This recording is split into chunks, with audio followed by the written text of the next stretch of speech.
Hey, did you know that around 85% of you watching aren't subscribed? If you're enjoying the content, please take a second to hit that subscribe button. It really helps out. Thanks. So this isn't one of those dates where I got catfished, or the guy turned out to be secretly married, or anything that dramatic. It was honestly worse in a way, because it was subtle. It was the kind of weird that sticks with you not because it was dangerous, but because it was just deeply uncomfortable in a way that keeps popping into your head when you're trying to sleep. It was with this guy named Thomas. We met on this app that I mostly used to scroll when I was bored in class or avoiding studying. His profile was chill, nothing wild. Some blurry pics, a few of him hiking, one of a dog I wasn't sure was his. He messaged me first and he didn't come off as creepy. Kind of dry, but polite. I figured, yeah, why not? It's just coffee or whatever. But then, he suggested something different. He said we should meet at the art museum downtown because he liked quieter spots and it'd be more chill than a movie or dinner. I actually thought that was kinda cool. Like finally, someone not suggesting overpriced pasta or pretending they read books at cafes. I'd only been to that museum once on a school trip, but I remembered it being kind of cool. Lots of weird, modern stuff, and some of those rooms that echo when you walk in them. So I said sure. We met outside on a Saturday afternoon. He was early, standing near the giant fountain thing out front, staring at pigeons like they were about to reveal something, to him.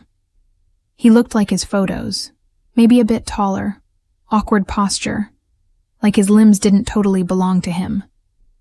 But again, not creepy, not weird enough to run. He smiled when he saw me and we walked in together. Got the little stickers, got the museum map, and just started wandering. At first it was fine. We looked at some abstract stuff I didn't understand, and he'd say these overly long sentences about themes and material texture, and I'd nod like I was following. He wasn't super funny, but he wasn't boring either. Just one of those guys who thinks deeply about everything and doesn't quite realize no one else is on the same page. He talked a lot about lighting and silence. Like literally said he liked spaces that felt still.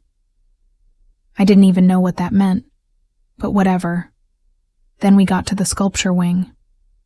This is where it went from, he's just artsy, to, I want to crawl into the floor and disappear. So we walk into this bright white room with all these statues on marble stands. Mostly human forms, some modern, some classical. There's this one statue that's clearly the centerpiece. It's tall, smooth, and very, very naked. Like full detail. A woman, completely bare, arms lifted, head tilted like she's mid-spin. I noticed it, thought, wow, that's intense, and was about to move on, but Thomas stopped. Like froze. I figured maybe he was just appreciating the detail or thinking about marble or whatever weird art thing. But he didn't say anything. He just stared. I waited. Thought maybe he was going to make a comment about the technique or something. Deep. Then I saw his face. His whole vibe shifted. His breathing got weird. His jaw kind of clenched. I wasn't looking there, because why would I be? But then I noticed he adjusted himself a little. Not like casually. Like the way you do when you're trying to hide something. I didn't want to believe it, but then I looked. And yeah, it was there. He had a heart-on. Like an actual visible one. Standing there, in a public museum, staring at a naked statue like it was a real person. I froze. I didn't know what to do. Part of me wanted to laugh out loud just from secondhand embarrassment. Another part of me wanted to run. But mostly I just felt stuck. Like I'd walked into someone's private moment and couldn't find the exit. He still hadn't said anything. Still just staring at the statue like it was a god. I backed up a step, pretended to look at another sculpture, just to give myself something else to focus on, I thought maybe he'd snap out of it or at least be subtle.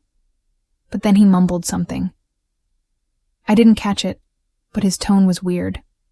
Quiet. Kind of breathy. I don't even know how to explain it. I was just suddenly very aware that we were alone in that room. I said I needed the bathroom and walked out without waiting for a reply. The second I was out of sight, I walked faster, not quite running, but just enough to put space between us. I didn't actually go to the bathroom. I walked straight to the exit of the museum and stood near the gift shop, pretending to look at books, until I saw him leave the gallery. He came up behind me a few minutes later, like nothing happened. Asked if I wanted to check out the photography section. I said I had a headache. He looked disappointed but nodded. Said it was cool. I told him I was going to get an Uber home. He didn't argue. He texted me that night. Just a casual, had fun, today type thing. I never replied. I told one friend what happened. She didn't believe me at first. Then she did. Then she couldn't stop laughing. But it wasn't funny. Not really. It wasn't dangerous or dramatic or anything you'd see in a movie. Just weird. Deeply weird. Like I accidentally stepped into someone's very private mental space and saw something I was never supposed to see. And now every time someone says, "Let's go to the museum," I think about that cold room, the statue, and Thomas standing there like marble was something sacred never again.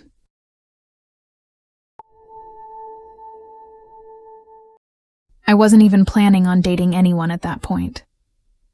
I'd just gotten out of something messy, and the last thing I wanted was to fake smile through another awkward dinner or pretend to care about someone's Spotify playlists. But boredom does weird things to you. One night, I was scrolling through this dating app while waiting for noodles to cook, and there she was. Lisa. She wasn't like other girls on there. Her profile didn't have 1,000 filters or cringy quotes, just a blurry photo of her at a concert, one of her eating what looked like an entire pizza, and a short bio that just said, "I like chaos." I figured, all right, maybe she's funny, or maybe she's weird, but at least it wouldn't be boring. We talked for a few days, mostly memes, random voice notes, her telling me about her horrible coworker. She had this really dry, sarcastic way of talking that kind of grew on me. Then out of nowhere, she said we should go to the funfair that had just set up near the edge of town. It was one of those traveling ones, with squeaky rides, cheap prizes, and the smell of fried sugar in the air. I hadn't been to one since. I was a kid, but I said yeah, mostly because I wanted an excuse to leave the house. We met up on a Friday evening. She wore this oversized hoodie and old Converse, hair tied back all messy, like she didn't try too hard. She handed me a warm can of soda when I walked up and said she stole it from her house. I laughed, but I was also kind of thrown off right away by how unbothered she was by everything. Most people fake politeness on a first date. She didn't. We walked around the fair for a while, played that dumb game where you throw rings at bottles and never win. Ate something that was probably supposed to be a hot dog but didn't really taste like meat. She was weird, but in a way that felt real, and for a while it was actually kind of fun. She kept roasting the rides, saying how sketchy they looked and how she definitely didn't trust any of them not to collapse mid-spin. Then she stopped in front of this ride. It was a kid's ride, one of those tiny dragon coasters that does one little loop around a short track at about 10 miles per hour. The cars were shaped like little dragons with goofy faces, and it had that tinny music playing from an old speaker above the control booth. There were maybe 2 kids in line, and one tired-looking mom scrolling on her phone. Lisa just stared at it, wide-eyed, and then said she wanted to ride it. I thought she was joking. I laughed, but she was dead serious. She walked over and actually got in line. I followed, still thinking she was messing with me, like maybe she was going to pretend to get in and then walk away. But nope. She climbed into one of the dragon cars and looked at me like I was the weird one. I didn't get in. I just stood to the side, kind of laughing to myself and kind of embarrassed. The ride started. It slowly lurched forward, clunking, around the little loop like it was held together with string and glue. The music got louder. The dragon car dipped slightly on the turn, and that's when it happened. She screamed.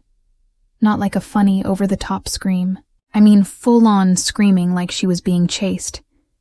She was gripping the safety bar, eyes wide, mouth open, just losing it. The 2 kids in the other car looked freaked out. The mom finally looked up from her phone. I stood there frozen, completely unsure of what was happening. The ride only lasted about 45 seconds, but it felt like forever with her yelling like that. When it stopped, she didn't move right away. She sat there, breathing hard, kind of hunched over. The ride guy came over and opened the little gate. She stood up slowly, and that's when I saw it. There was a wet, dark stain on the back of her jeans. At first, I thought maybe she sat in something, like maybe one of the kids had spilled juice or dropped cotton candy or something. But the second she turned, I realized it wasn't that. It was way worse. She had shit herself. I stood there, completely stunned, trying to process what I was seeing. She didn't look at me, didn't say anything. She just started walking fast, head down, out of the ride area and toward the side exit of the fair. I followed her for a few steps, then stopped. I didn't know what to do. Like, what do you even say in that moment? Are you okay? Need help? I didn't know if she wanted me around or wanted me to disappear. She didn't text me that night, or the next day, or ever again. I didn't tell anyone for a while. Part of me felt bad, because it was clearly something that wasn't supposed to happen. I'm guessing it was a mix of junk food, nerves, and a body that just decided to betray her in the worst possible moment. But the screaming, that's what stuck with me. That wasn't panic from the ride. That was something else. I don't know what triggered it, but it was real. Like something cracked open in her brain during that tiny dragon loop and let out a part of her no one was supposed to see. A few weeks later, I deleted her number. Not out of anger or anything, just because there was nowhere else to go from there. I saw her once at the mall after that. She was walking with someone else, and I ducked into a store before she saw me. And that was it. First date, funfair, tiny dragon coaster, screaming, and a moment I will never, ever be able to unsee. So I met Oscar in the most boring way possible, through a friend who thought we'd vibe. She said he was funny and kind of quiet, but in a chill way. I checked his socials, and he looked all right. Not super hot, not weird looking either. Just one of those guys with calm eyes and like 4 photos total, 2 of them with sunglasses on. He messaged me first and wasn't creepy, which was honestly rare enough for me to keep talking to him. We texted for about a week, nothing deep, mostly memes and what we were watching.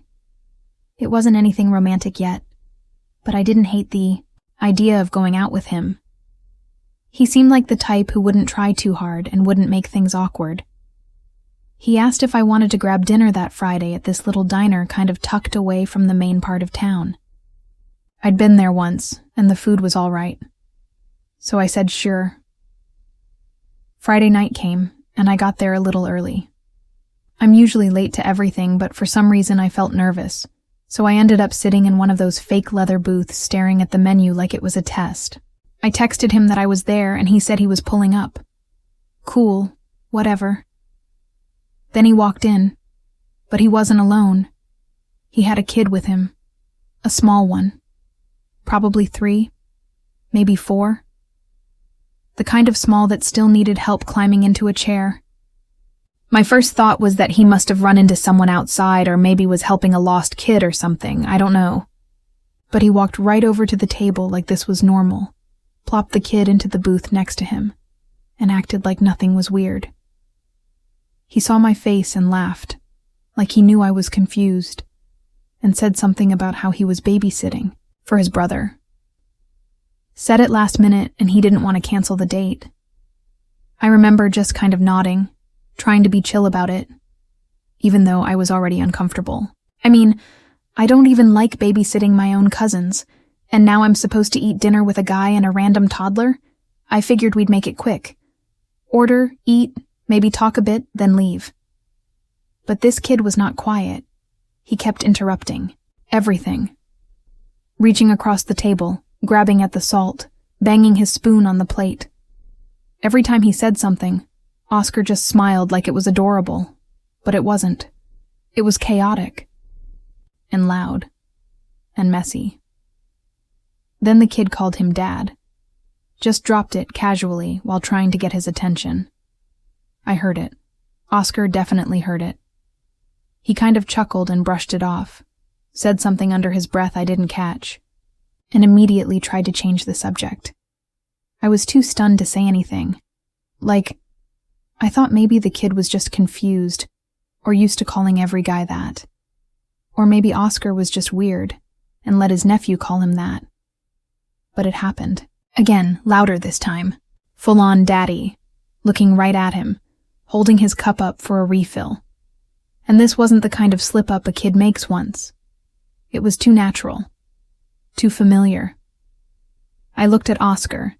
He looked at the table. The rest of the dinner was a blur. I stopped listening to what he was saying because I was stuck in my head trying to figure out what was going on. He was talking about movies, I think. Or shows. Something boring.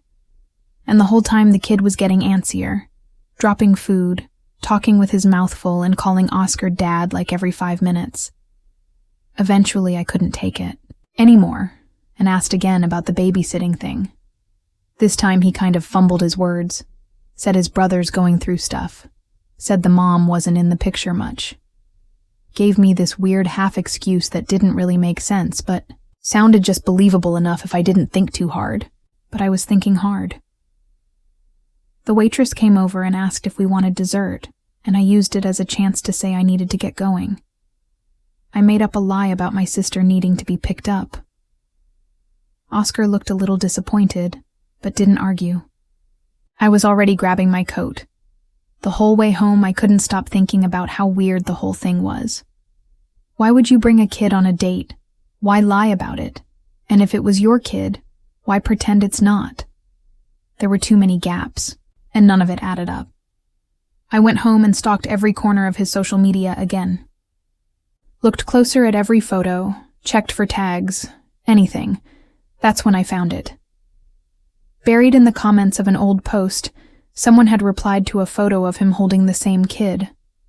Not a recent photo either. The kid looked a little younger, like maybe 1.5 or 2.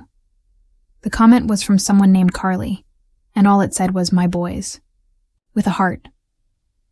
I clicked on her profile and boom, more photos, a bunch of them. Some of just the kid, some with her and Oscar, some labeled Daddy Time and Weekend with Dad.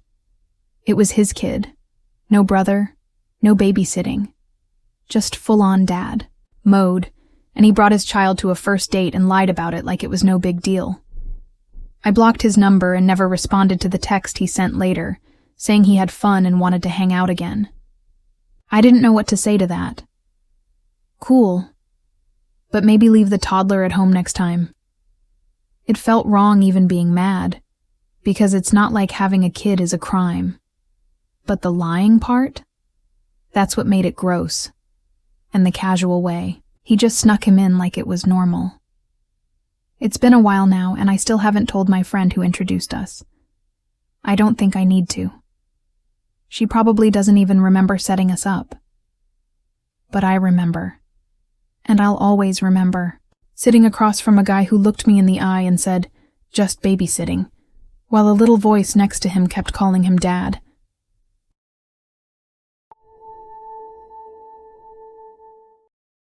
It started because I was bored, and she was cute. That's usually how these things go. Pammy wasn't someone I talked to much in school. We had bio together the year before, but mostly sat on opposite sides of the room. She was kind of quiet, kind of weird, always wore oversized hoodies even when it was hot out. We followed each other on social media and liked each other's posts a few times, and then one night, she just messaged me out of nowhere. I wasn't expecting it. She said she was home alone that weekend, that I should come over and hang out. I read it twice just to make sure I didn't misread it. I asked if she was serious, and she just replied with a winky face. Not really my thing, but I said yeah. I was 17, single, and didn't have anything better to do on a Saturday night. So I told my mom I was going to my friend's house for a movie night, threw on a hoodie, and biked over. She lived about 10 minutes away, on this older street, with these 2-story houses that all looked the same. Peeling paint, tired lawns, cracked driveways. Her place had this weird squeaky fence gate that sounded like it hadn't been oiled since the 90s. She came to the door in socks and pajama pants and pulled me inside like I was late for something. The house smelled like popcorn and old wood. She had lights off except for a lamp in the corner and the TV already playing trailers on mute. I remember thinking it was kind of nice, cozy, no pressure. We sat down on the couch, far enough apart at first, but not awkward. She offered me popcorn and soda, started the movie, and for the first 30 minutes, it was totally fine. She wasn't super talkative, which I actually liked. She'd lean over and say something every now and then about the movie, or laugh at a dumb line.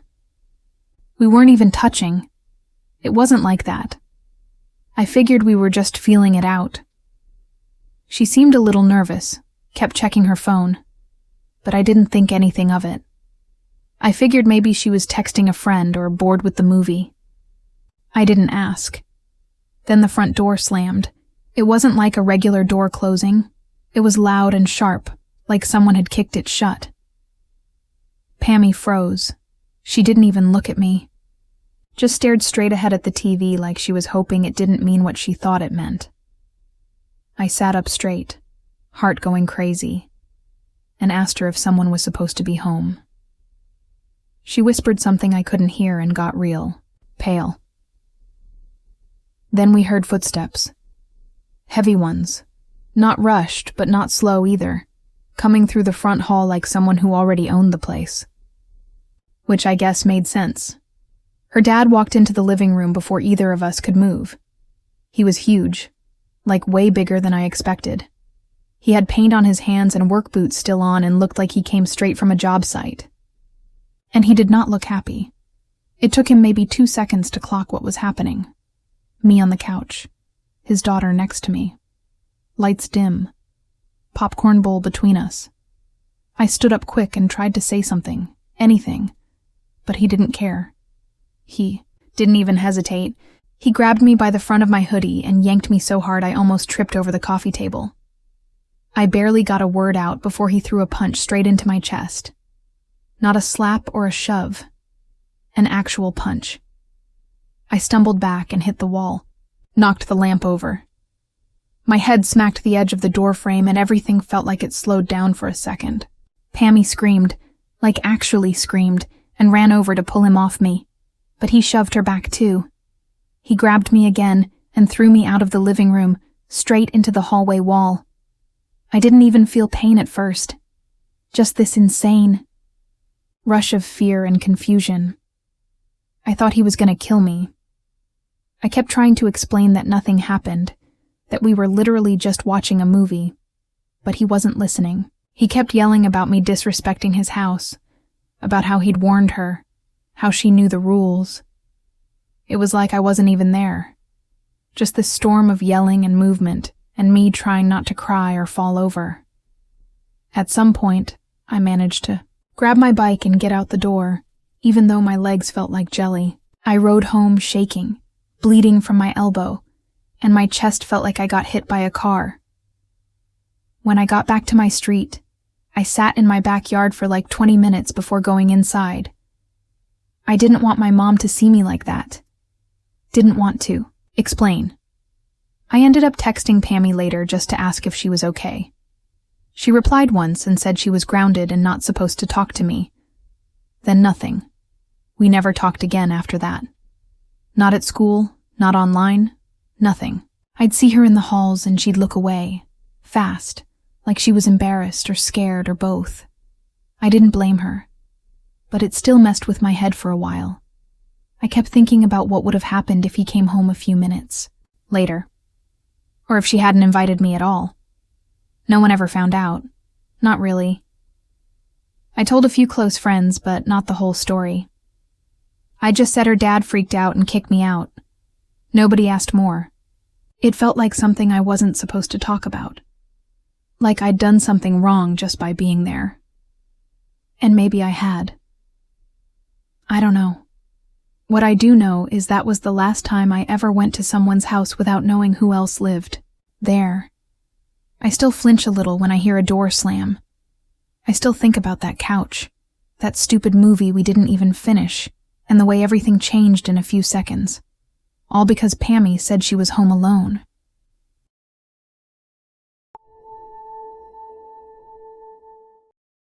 I should have canceled the second he started hinting about coming over.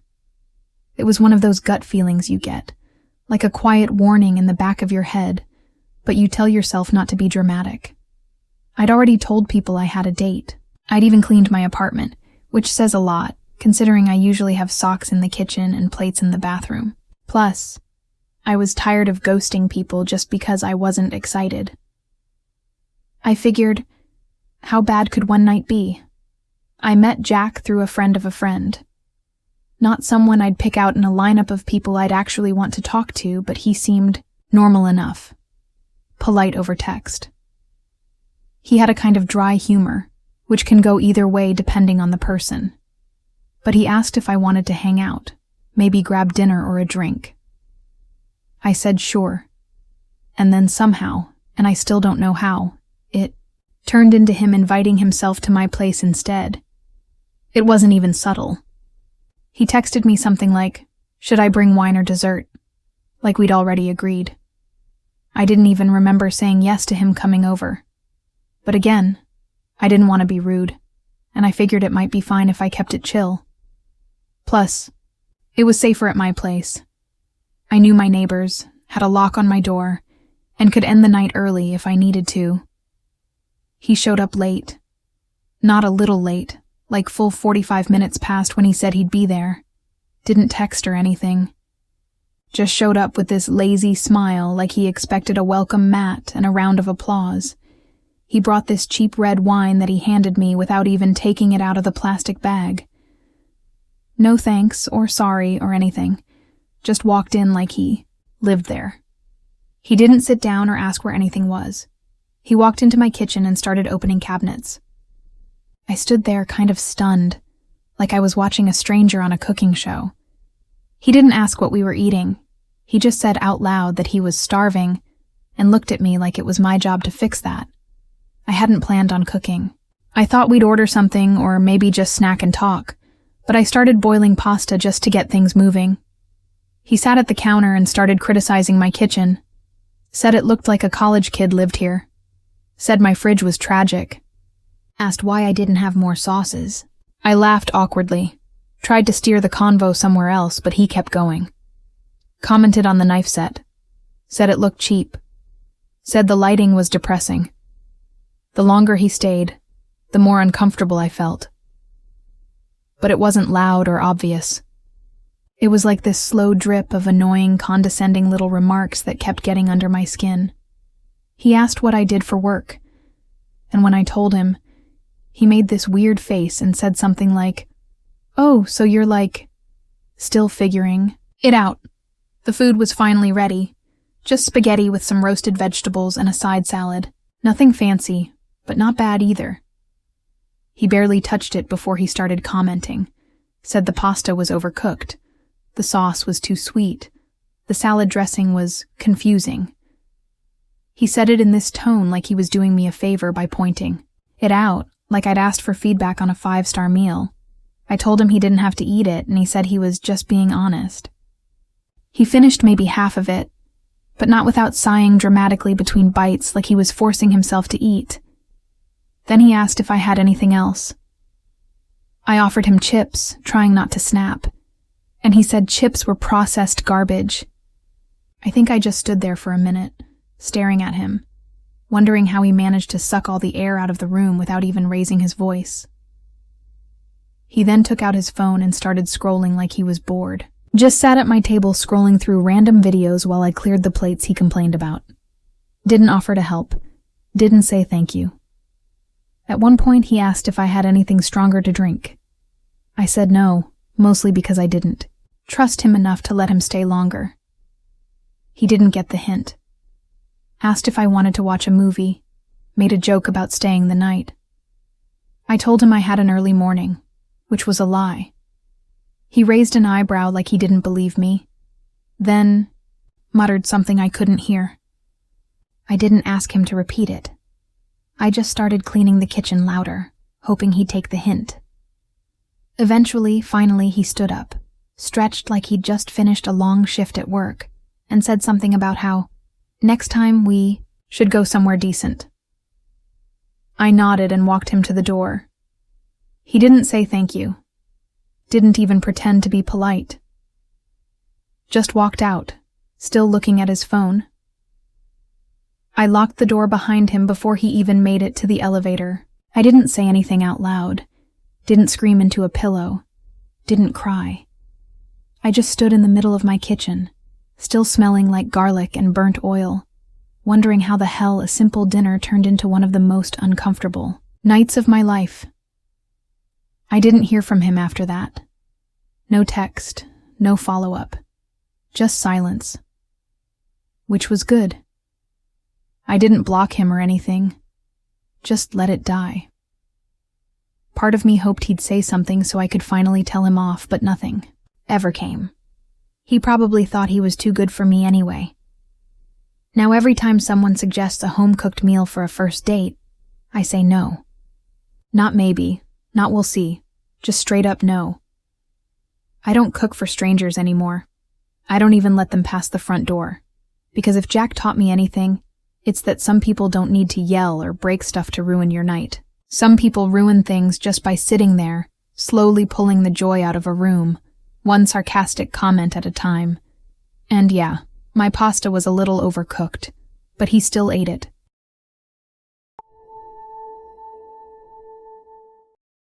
I wasn't even planning to go out that day.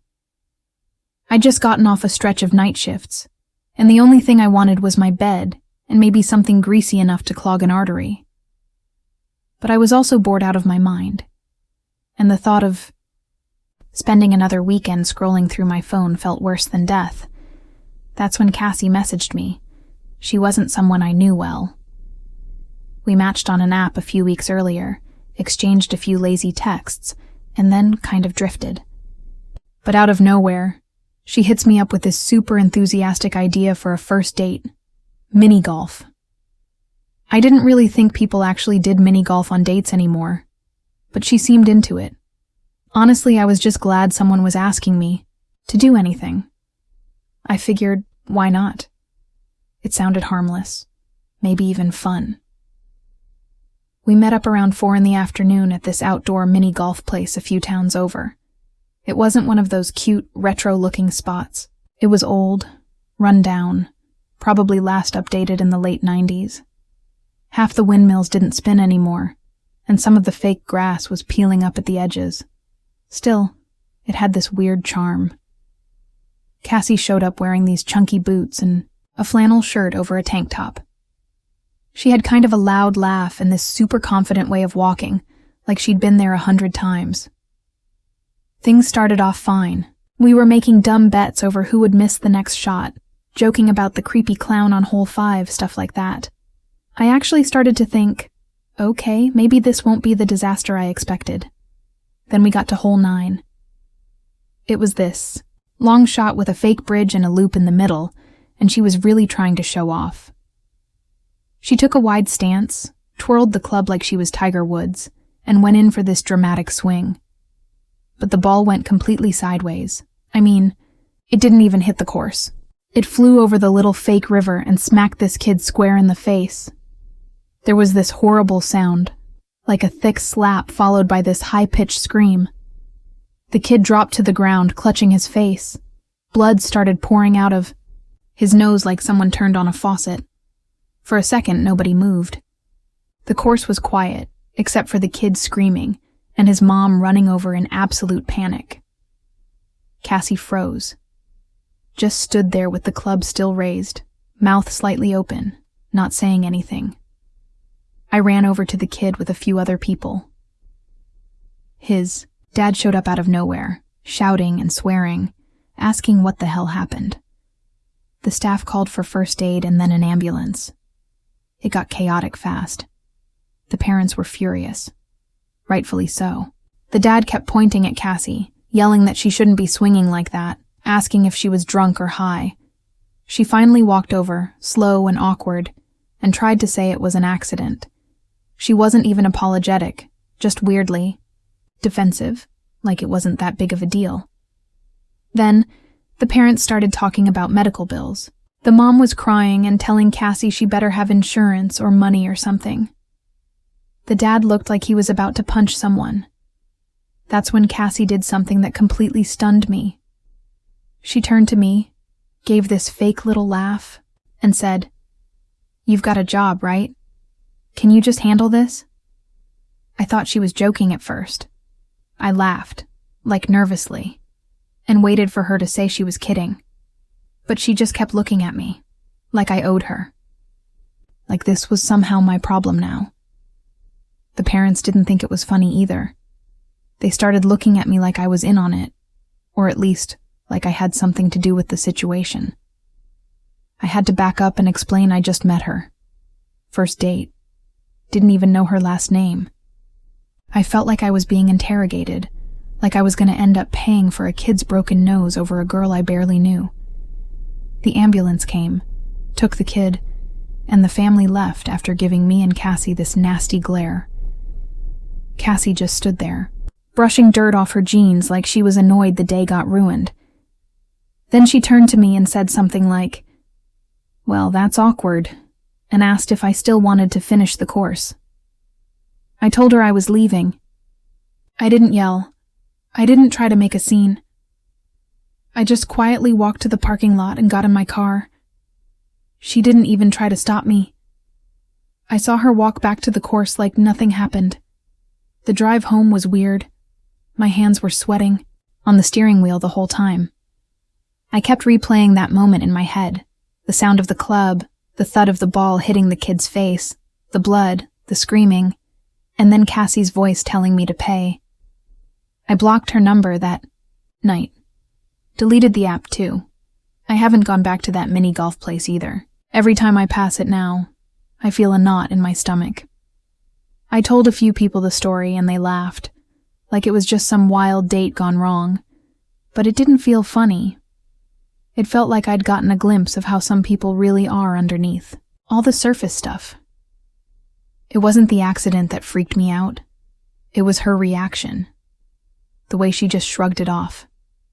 The way she pushed the whole thing onto me like it meant nothing to her. Anyway, that was the first and last time I ever saw Cassie.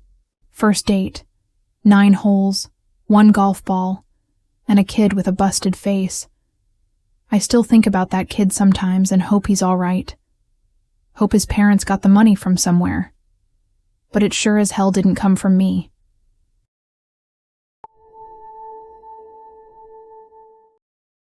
You think first dates are supposed to be awkward but kind of fun, right? Like maybe you're nervous but mostly just excited to meet someone new. I went out with this girl, Tanika, and honestly, I thought it was going to be just another casual hang. I wasn't ready for what actually happened. We met up on a Saturday morning at this trail just outside the city. The kind of place where the trees are thick, and the sun filters through the leaves in patches. Tanika said she loved hiking, and wanted to show me this spot she'd been obsessed with for a while. I was all in. I mean, I like being outside, getting some fresh air, moving around. It felt like a cool way to get to know someone better than sitting across a table in a loud restaurant. At first, everything was chill. We started walking, and Tanika was talking about the different trees and birds, stuff I barely noticed, but nodded along to. The trail was steep in parts, but nothing insane. I remember thinking she was pretty fit, climbing ahead of me easily, stopping to wait every now and then with this big grin like she was loving it. I was trying to keep up and not sound like I was dying, which wasn't easy. About halfway through, we found a little clearing with a bench and some wildflowers. Tanika sat down and pulled out a water bottle, handing me one too. The sun was warming up, and the air smelled kind of sweet with all the plants around.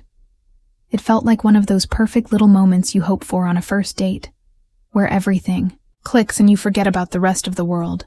Then, out of nowhere, she started looking kind of weird, like her face shifted, and she looked confused.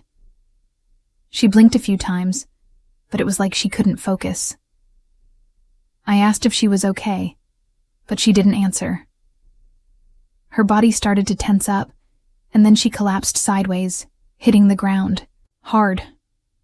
For a second, I just froze. I don't think anything prepared me for what came next. Tanika started shaking violently, and her eyes rolled back. It was like watching a nightmare play out in real time, and knowing you had no clue what to do. I'd never seen a seizure before, only heard about it in movies or on TV. I fumbled for my phone, trying to call 911, but my hands were shaking too much. I kept talking to her, hoping she could hear me, that she wasn't alone. The trail was pretty empty, which was a relief, but also meant I was the only one there to help. I looked around, trying to find any info on her. Her bag, a phone, something with emergency contacts or medical details. Nothing. It felt like I was stuck in this crazy situation with no way out. The shaking lasted what felt like forever. I sat on the ground next to her, holding her head gently so she wouldn't hurt herself more.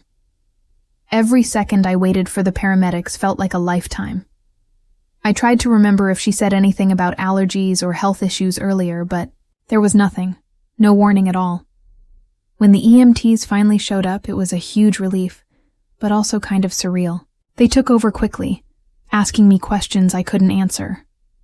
No idea about her medical history, no contacts, not even her last name or where she lived. I was just some guy she'd met a few hours ago, suddenly responsible for her safety in the worst way. They loaded her into the ambulance, and I sat on the bench outside the clinic, trying to process everything. My phone kept buzzing. Texts from friends asking how the date went. I didn't know what to say. I felt like I was in a bad dream. Later, I found out from one of her friends that Tanika had epilepsy but didn't want to mention it early on. She said it wasn't something she liked to talk about, especially not with someone she just met. I get it. But I couldn't help feeling pissed. How am I supposed to help someone in a crisis if I don't even know what could trigger it? Or how to prepare? The whole thing stuck with me for days. Not because I was scared for her. That part kind of faded once I knew she was okay. But because it was such a freak, intense situation for what was supposed to be a simple date. I kept thinking about all the things I didn't know and how unprepared I felt. It made me realize how little people sometimes share about themselves, even when it matters most. And how you can go from hanging out in the woods to dealing with a medical emergency without any warning. The date wasn't just awkward or disappointing. It was disturbing in the way it flipped everything upside down in seconds. I haven't seen Tanika since that day. I don't know if I ever will. We never really talked about what happened after the hospital visit. Honestly, I'm not sure I want to. It's like that moment belongs to itself now. A snapshot of something intense and raw, not something you try to fix with words. So yeah, that's the story. Not some creepy horror movie stuff, but a real kind of horror where you're thrown into the deep end and forced to figure things out without a manual, A first date that turned into an emergency drill nobody signed up for. And the weirdest part? It all started with a hike on a sunny morning, just me and Tanika, thinking it was going to be easy and fun. Life doesn't work that way sometimes.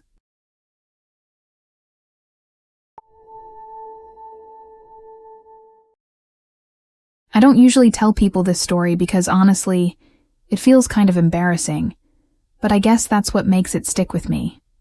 I thought I was just going on a casual date, grabbing dinner with someone new. Nothing crazy, just two people meeting up, seeing if there's a spark. But by the end of it, I was left feeling like I'd been used, and not in the way you want to be used on a first date. So, this guy Declan. We met online, and from the start, he seemed pretty chill. Not the type to throw out flashy lines or be super pushy. He suggested this small diner that was kind of a hidden gem near my place. I thought that was cool. No fancy restaurant pressure.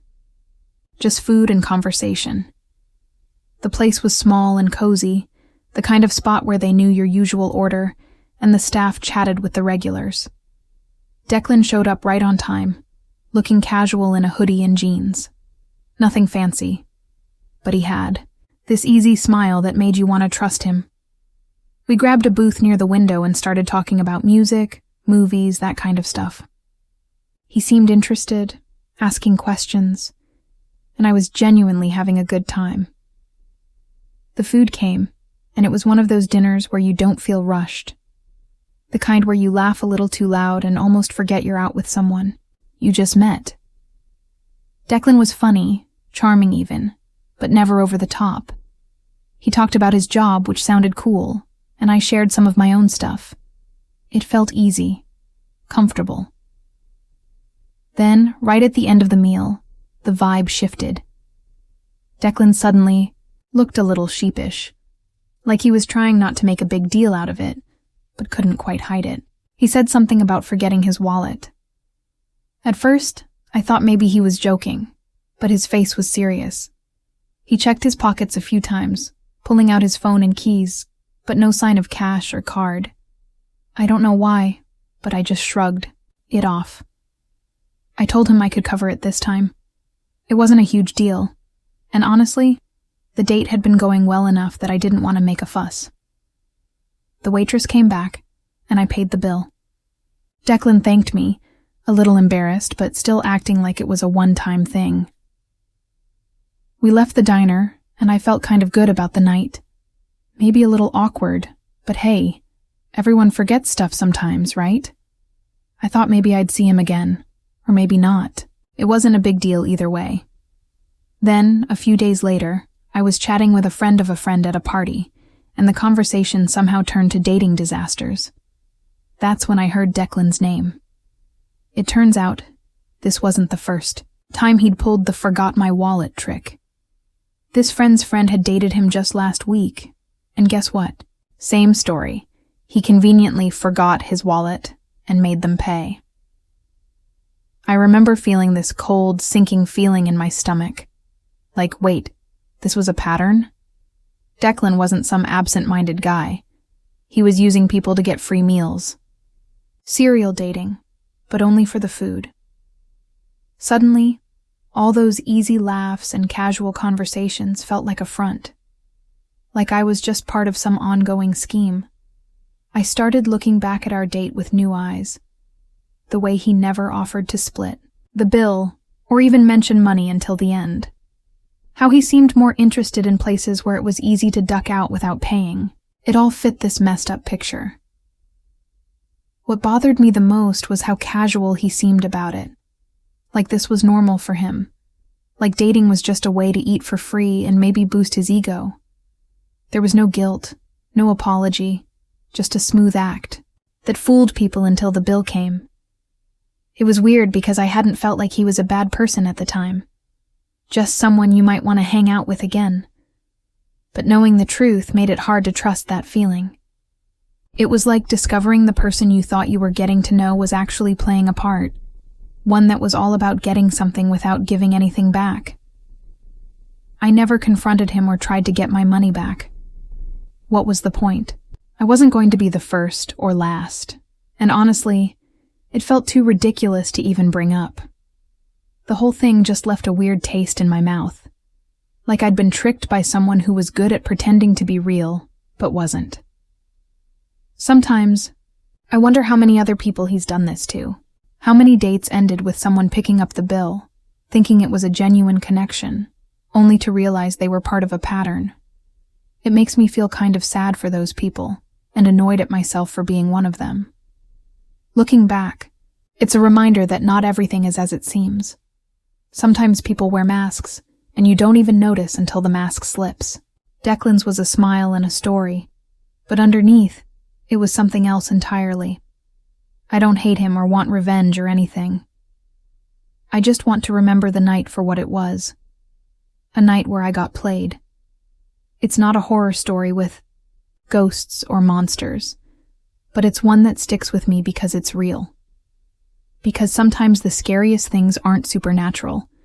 They're just people who use others like props in their own little game. And yeah, I learned to be a little more careful after that. But mostly I just try not to think about Declan too much. It's better that way. Thank you for watching till the end of the video. Now sit back, relax, and listen to an hour of calming rain sounds.